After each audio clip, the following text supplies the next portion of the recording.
ركز معايا النهارده، جايب لك شقه سوبر لوكس 280 لو معاك شنصاتك على 4 سنين. واستلام فوري يا حاج عبده؟ سلام فوري يا سيد. يبقى اكيد فاضيه ولا فيها عداد ولا فيها حاجه لا يا حاج عبده؟ بعفشها وعفش جديد وفيها عداد يا سيد. بالله عليك بجد يا حاج يا عبده؟ ابني ملوش عيب في الورد، يقول لي احمر الخدين في ايه يا ابني؟ وانت حاطط صلاتك عليا ابدا يا حاج وشايف عبده. البحر كمان. كمان يا حاج عبده؟ ايوه انت في اول طريق الساحل يا سيد. والله ما انا مصدق يا حاج عبده. يلا يا سيد نبص على الشقه. يلا بينا يا حاج عبده. ده المدخل يا جماعه، كاميرات مراقبه وتحكم اللعب، حاجه جميله جدا.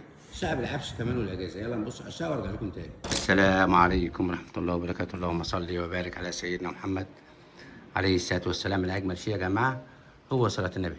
كل كبيره وصغيره هوريها لكم علشان وانت بتشرب القهوه سيادتك لو عجبك بترن علينا. الحجز مجانا والمعاينات كمان مجانا يا جماعه. والاستلام فوري، مفيش بكره ولا بعد.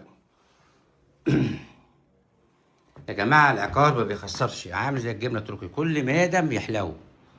عكس لو انت معاك 320,000 وحاطهم في الدولاب ومستني يبقى 400، انت كده بتهزر، بتضيع اولادك.